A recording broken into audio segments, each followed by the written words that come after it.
Welcome back and thanks for stopping by. In this video, I'm going to do something completely different. This is going to be a reaction video to someone who I watch quite a lot of on YouTube. His name is Andy Edwards and he's based in the UK and he's absolutely hilarious. Plus he has an in-depth knowledge of rock music and progressive rock music in general. And honestly, if you haven't checked him out, you should go check him out. Andy Edwards, absolutely brilliant channel. But what he tends to do is draw up lists of top 10 and they're quite provocative. And I thought it would be a bit of a laugh to run through one of his top 10 lists from 10 right through to 1 and give you my opinion and see if we can get a bit of discussion going in the comments here. So for this list, he's picked 10 of the most overrated rock bands or overrated bands of all time. So he's ranked them from 10 to 1.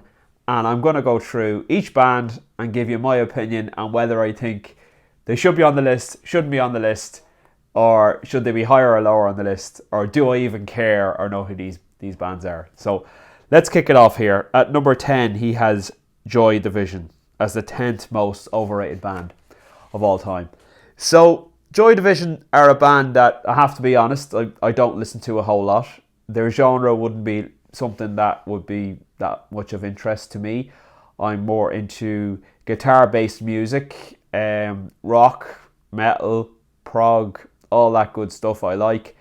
But Joy Division, they're kind of a keyboard band or one of those kind of what you call maybe a dance band or something. I don't know, but they're certainly not a band that I'm very familiar with. But the question is, are they overrated? They probably are overrated. I think a lot of people think Joy Division are some amazing gateway band into that whole genre of electronic music that came out, particularly at the mid to late 80s and into the 90s. I think a lot of people are, sort of infatuated with the idea of Joy Division being some sort of like a poster band, a band that really led a movement. But to be honest, I don't really get it. And yeah, I have to agree with Andy on this one. Joy Division definitely are an overrated band, in my opinion. I think they get a lot of credit. And from what I've heard of their music, I don't think it's, warranted. I don't think that credit is warranted. So we'll give you that one, Andy. Number 10, Joy Division. At number 9, he has another band that I'm not that familiar with, the Grateful Dead. Apparently, the Grateful Dead are this band who, are big into their extended jams on stage. They're from the US. I think they might be from the South. Don't quote me on that. But, they kind of have like an Allman Brothers vibe, is my understanding. But Andy goes on to say that like some of their live concerts are absolutely terrible and it just sounds like a bunch of stoned musicians tuning up. So, I think I'll give you that one as well, Andy. I think the Grateful Dead have this place in music history of being like this fantastic jam band from, a golden era of musicianship or something. But, I don't get it. I never got into the Grateful Dead. And I think they come with a kind of a tag of being a fantastic band that led a movement, something similar to Joy Division. But they never really did it for me, to be honest with you. So I'll give you that one as well, Andy. Number 9, Grateful Dead. At number 8, this might be a bit controversial, especially on my channel, but he's chosen for the Foo Fighters at number 8. So yeah, this is a very interesting choice, and I get what he's saying. He's kind of saying they're like a safe, corporate-friendly rock band. It's the accountants that love to rock at the weekend. Foo Fighters are probably their favourite band, that type of a band. I think, honestly, the Foo Fighters have gone through such an evolution as a band. It's very hard to put them into one single box. I think when Nirvana finished and Dave Grohl released the first album, self-titled Foo Fighters album, I thought it was quite decent. Decent album, some decent songs on there. Nothing to blow you away, but I think a good solid album. Then The Colour and the Shape came out in 1997. I think that's a fantastic album, very well produced. Gil Norton was the producer on that one. Dave Grohl obviously plays the drums on that one as well, famously, and I think the drums sound amazing on that. Some great guitar riffs and some great songs in there. And then they kind of take a change in direction, should I say. The next album, There Was Nothing Left to Lose, was a little bit more mellow, with the exception of one or two songs. There was more kind of acoustic or melodic ballads and stuff like that on it. That was 99, I believe. They had some personnel changes around that time. Pat Smear left the band. He was replaced by Dave's mate in Scream, who won't come to me now, Franz Stahl. Franz came in. He didn't last, and then of course Chris Shiflett came in as a permanent replacement and is still in the band to this day. But There Was Nothing Left to Lose. It's a decent album.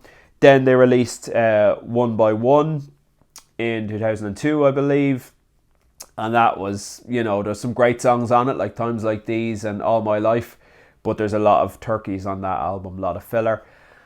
And then they moved into sort of the mid-2000s, where they were one of the biggest bands in the world at that point. And they've got albums like Echo Silence, Patience Grace, In Your Honor. Albums like these, which, to be honest with you, I thought there was good songs on the albums, but again, a lot of filler. And then in 2011, they hooked up with Butch Vig, and they decided to do an album called Wasting Light, which in my opinion was probably their best album. Absolutely fantastic. Pat Smear comes back in for this one, and they're a 5-piece band, 3 guitars, and they're a rock band. They recorded this album through analog methods on tape, and it was properly analog mixed, and then produced on CD then, obviously.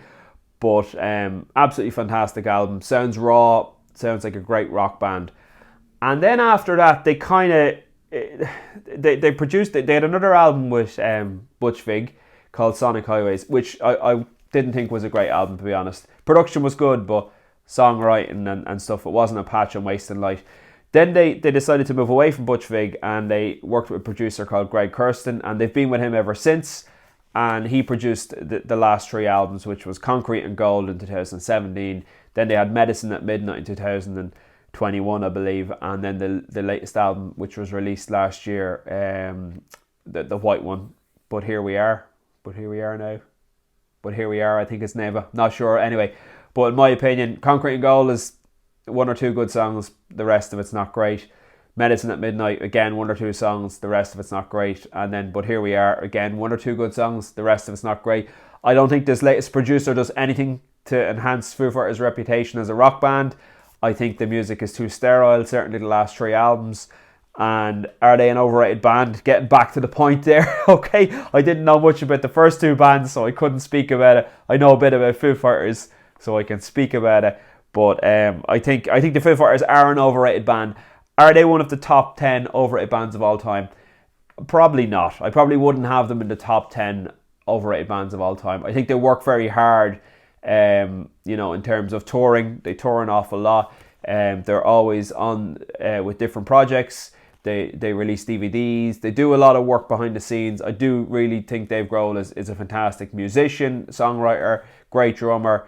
They've had some bad luck, and they've been in the press and stuff for the last few years. Different things. Don't really want to get into that here, but I think it's maybe a bit harsh putting Foo Fighters on this list of the 10 most overrated bands, but I can understand where you're coming from, Andy. They're definitely a band that people just automatically assume they're one of the best bands of all time, one of the best rock bands of all time, and they are very safe, very corporate friendly, and I don't think they're one of the best rock bands of all time, but I still think they were leading the charge there for live rock music for a long time, for the last few years. Okay, at number 7, he's got Kiss. So, yeah, Kiss has always been a very interesting band to me. Kiss are, when you listen to the music, it's okay. It's good. They're a good hard rock band. They've got some good albums from the 1970s. But to be honest, I think they're definitely overrated. I would agree that they should be in this list. A lot of what Kiss have is the visuals, it's the image. So obviously when they first came out, they had the face paint on and the suits on. They all had different characters in the band, and that worked because it differentiated them from a lot of the hard rock bands that were out in the 1970s. And then in the 1980s, they decided to unmask, and they decided to chase the hair metal or the glam metal scene. They chased that sound. They chased the disco scene also in the 70s. And then they chased grunge in the 1990s. And like, to be honest with you, that's they've tried to follow the trends all the time. And then as they got a bit older, they decided, right, now it's time to put the face paint back on to, cover up the wrinkles. And yeah, I think they've just always followed trends. They've always been in the spotlight because of the imagery of them on stage with the paint, the face paint and the suits.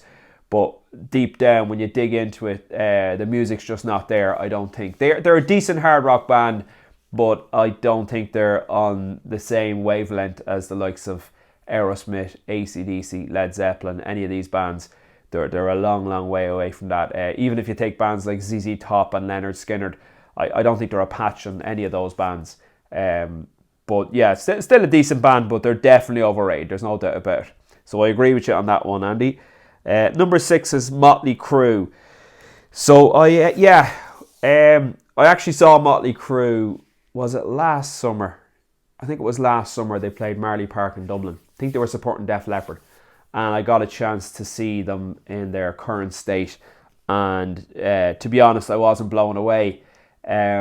Motley Crue are the type of band, they have some good songs, they have some good music in their back catalogue, but it's few and far between. And when they bunch all that together to play a set of like an hour and a half, they had to fill it out with covers, and a lot of their own material was very middle of the road, to be honest. And even live, they're not a great live band. They had a lot of backing tracks and backing singers and all this type of stuff to help them out. A lot of pyro again with Motley Crue. It's a lot about visuals. There's makeup. There's, I don't know, is it wigs or their real hair or what's going on? But they have a lot of visuals to make it look like the rock and roll heavy metal show from the 1980s. But yeah, like they were supporting Def Leppard, and the venue in Dublin, Marley Park, probably holds about 25,000-30,000 people. And I can safely say there wasn't even 8,000 people in the venue when Motley Crue were on, and no one gave a fuck, basically. Okay. Then Def Leppard came on. The place was absolutely packed. And of course, Def Leppard, I know they like dyeing their hair and wearing makeup and stuff as well. But the music just stands up for Def Leppard. They're an absolutely fantastic band. And I think Def Leppard are miles above Motley Crue, and it was really clearly evident on that day when I saw both bands. But yeah, I'll give you that, Andy. Motley Crue are definitely overrated. There's no shadow of a doubt about that one. So that's at number 6. Number 5 is an interesting one. We're getting the top 5 here now, so this will be very controversial. Number 5 is Guns N' Roses. So yeah, Guns N' Roses, I think their first album is fantastic. I really like Slash and Izzy's interplay with their guitars. I think it's well produced, well mixed. Great songs. There's no filler on that album. It's one hit after another. I really like that. Appetite for Destruction. Then they kind of lose their way a little bit. They did a covers album. They did a live album. They had Use Your Illusion 1 and 2, which is, probably half good. Each album is half good, half filler. And then they kind of petered out in the 1990s. Of course, famously, Izzy left the band. Stephen left the band. Izzy left the band, should I say. Then Slash left the band and Duff McKagan left the band. And Axl continued on with the Guns N' Roses name. They released another album in 2008 or 9, I think it was, called Chinese Democracy. Axl had about 20 different session players play on that one. Then he went on tour. And then in 2016, they decided to get back together again. They've released a few songs in the last, whatever it's been, 6 years. But, nothing to me that sounds any good. It's all rubbish. And they're teasing that they're going to release new material since they've reunited. But I'm not holding out much hope, to be honest. I think Guns N' Roses are one of these bands that they live on their legacy. That's definitely the case with this band. They released all their best material in the first 4, 5, 6 years of their existence, and they've been living off that legacy ever since. And they seem to not want to release like a full album because they're maybe afraid it'll tarnish the legacy. But like I did see the show actually. The Guns N' Roses played 2 years ago in Marley Park, same venue as Motley Crue and Def Leppard, and Guns N' Roses were, well, like the band were pretty good, but to be honest, Axl's voice is absolutely shredded. Like he's not able for it anymore, and he shouldn't be doing it. And I was a little bit disappointed walking out. They play a long show. It's not like they only get up and play for an hour and 20 minutes or something.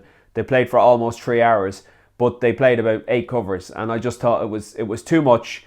And walking out of the venue, I was kind of thinking, I don't know if I'd go and see them again. And that's not a good thing. Like, you know, if you're a big rock fan like me and you love Guns N' Roses early stuff, you go and see them for 3 hours, you should be buzzing after it and looking forward to seeing them again. But I'd safely say if they played Dublin again now, I wouldn't really be interested in going to see them. So I think they are overrated. Are they one of the 10 most overrated bands of all time? Hard to say. I think that first album was such an impact on the music scene at the time when it came out, Appetite for Destruction.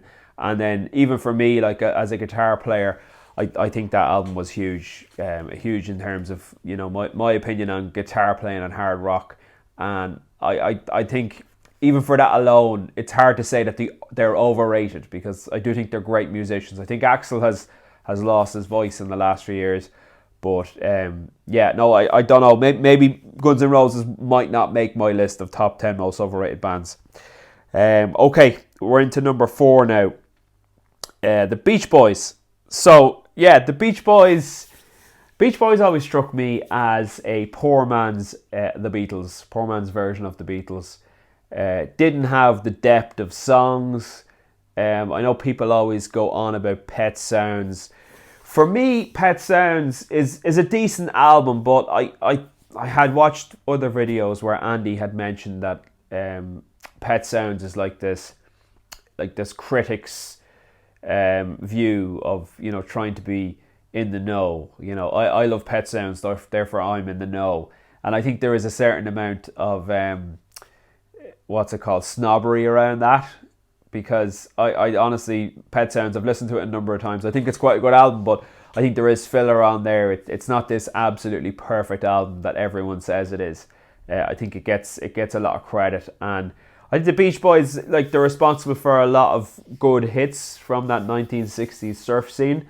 But to compare the Beatles and the Beach Boys, the Beach Boys were responsible for a lot of those surfing hits. But to compare the Beach Boys and the Beatles is like they're not even on the same planet. You're talking like the Conference versus the Premier League here, or if you're, I don't know, our American fans, I don't know how to equate this, but you're talking about someone like the Beatles, who is getting to the Super Bowl every other year, to like an amateur team. It's absolutely crazy to even have the Beatles and the Beach Boys in the same breath.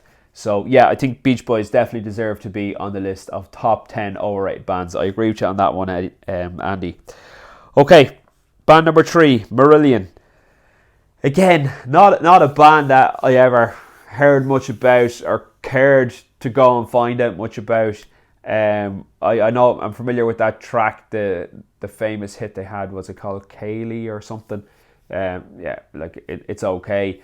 I do think they're the type of band, they get mentioned a lot, or they did back in the day in like classic rock magazines and stuff like this. But what have they actually done? Like, I don't know. Yeah, I'll give you that, Andy. Marillion are probably an overrated band. Okay, top 2, and this is definitely going to be controversial. So at number 2, he has Queen as the second most overrated band of all time. So Queen are like an unbelievably influential band. It's very hard to explain how influential they are. But the question is, who are they influential to? Like, if you think about rock bands, are there many rock bands who like cite Queen as a template for what they want to do? Take, for example, Led Zeppelin. Like, there's hundreds of thousands of rock bands that are playing music today that cite Led Zeppelin as a reference point. Yes, that is what I want to do. Again, Deep Purple, Black Sabbath, all these bands had that sort of an impact. Cream is another one. They had an impact whereby people were influenced and musicians were influenced to go and form bands, learn their instruments because of what the legacy that these bands had left behind.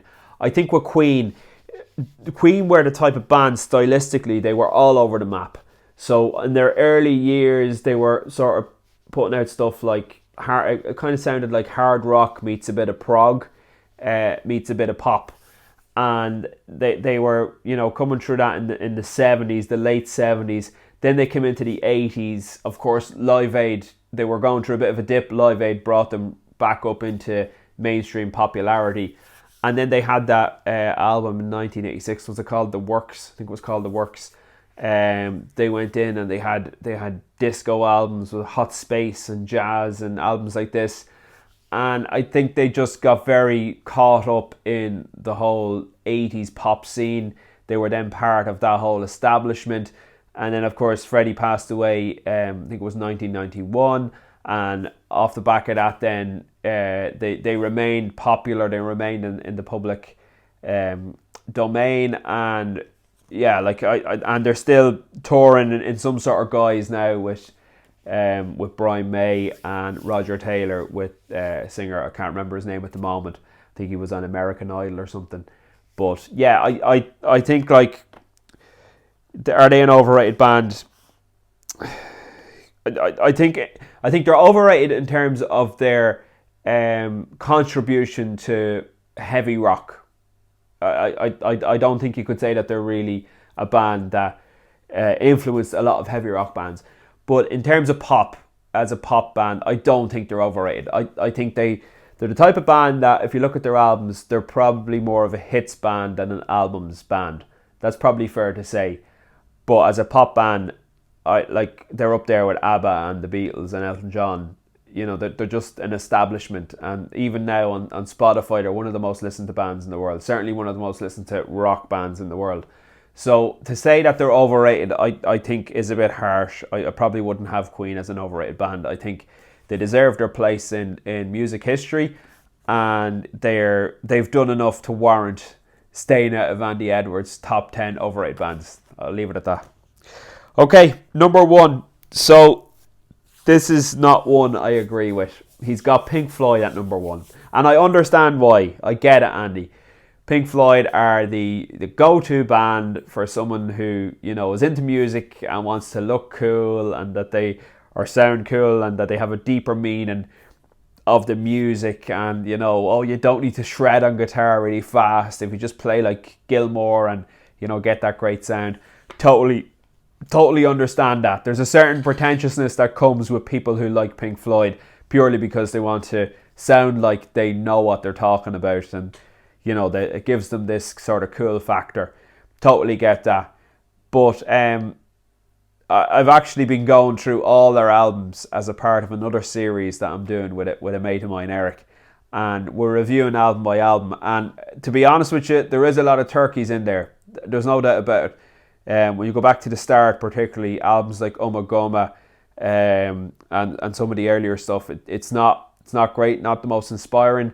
And then there's albums like in the middle of their career, like Momentary Lapse of Reason isn't great. I don't like The Final Cut. I know some people do, particularly Pat from Close to the Edge. It's one of his favourite Pink Floyd albums, and you should check his channel out if you get a chance as well, guys. It's a great channel for prog rock. Pat there on Close to the Edge. But he does a video actually going into The Final Cut and what he thinks of that album and why he thinks it's a misunderstood masterpiece. So definitely go check that one out. But for me, I don't think that album sits up there in the pantheon of great Pink Floyd albums. But in the 1970s, they had a string of albums that were absolutely phenomenal, from was it Dark Side of the Moon through to Animals, through to Wish You Were Here, through to of course The Wall. I think absolutely flawless albums there. They also had albums like Metal and Obscured by Clouds and stuff like this. Fantastic albums. So I don't think you could consider Pink Floyd overrated as a band. Like they had a massive influence on the direction of music, the whole way through their career, arguably. And I think they had a massive influence on other bands as well. And they're one of the biggest selling acts of all time. So to consider them an overrated band, I think it's a big stretch, to be honest. I don't think they should be on this list. So let me know what you think, guys, of all of the bands that I've mentioned. Please put it in the comments below. Do you think these bands are overrated? Or do you think Andy Edwards isn't at the races here? Maybe you think there are other bands that should be in the top 10. And a video I need to do now. So Andy's done all the hard work. He's done the research. He's given us top 10. Now I need to go. I need to put my head down and I need to think about 10 bands that I think are the most overrated. And I need to run through this list and give it back to you. Let me know if that's something you'd be interested in seeing. But as always, if you liked the video, hit the like button. If you could also subscribe, hit the notification bell and share the video to any of your mates that you think might be interested. I greatly appreciate it, and I will see you on the next one. Bye for now.